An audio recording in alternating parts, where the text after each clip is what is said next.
Welcome back to SA Live. The kids are home from school today because of the holiday. Well, 1 in 5 people in the U.S.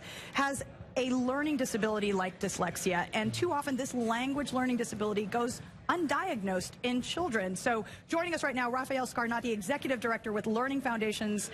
You're going to tell us what we need to look for, because there are a lot of myths with dyslexia. Yes, and actually the #1 myth that I always tell parents about and teachers is that dyslexia has nothing to do with vision. So a lot of people think that dyslexia means that you see things backwards or that you read things backwards. It actually has more to do with how you process individual sounds within words.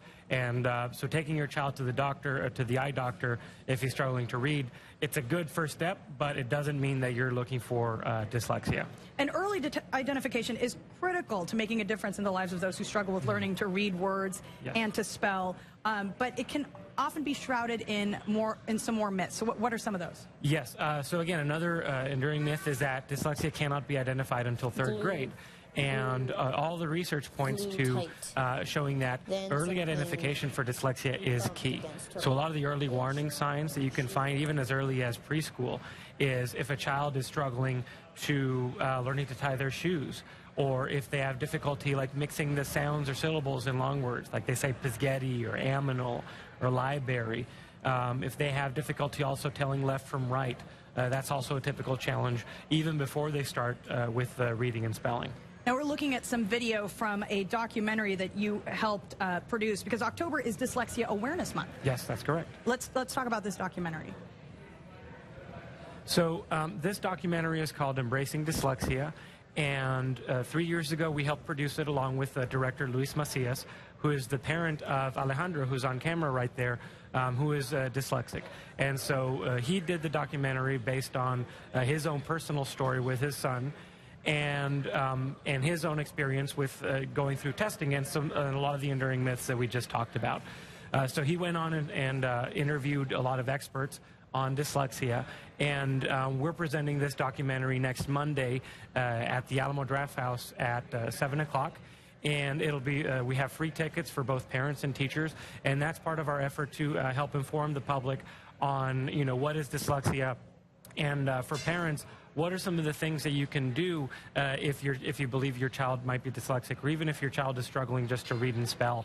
You can go in and watch the documentary. You can get tickets at 210-495-2626. Like I said, tickets are free.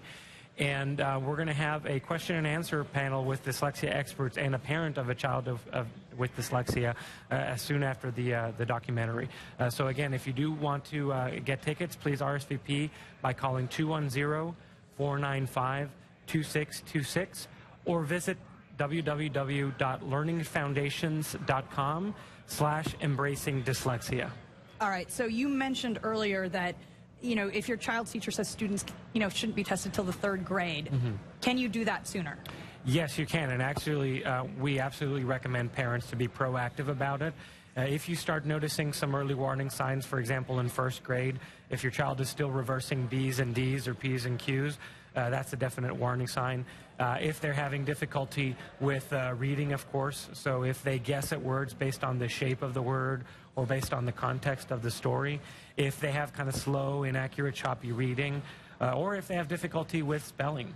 So a lot of times you can tell whether a child could be dyslexic by their spelling more so than with their reading. So absolutely, ask your teacher about testing for dyslexia. If the school doesn't want to do testing, then I would strongly recommend going outside for testing. And that's actually one of the services that we provide at Learning Foundations, is that we can do testing as early as late kindergarten or 1st grade to help parents know, is my child dyslexic? But then more importantly, to get them the help that they need, because kids with dyslexia can absolutely learn to become good readers and good spellers if they're taught the right way. All right, some great tips from Rafael Scarnati with Learning Foundations. Again, learningfoundations.com for more information. Thank you so much. We'll be right back with more SA Live after this.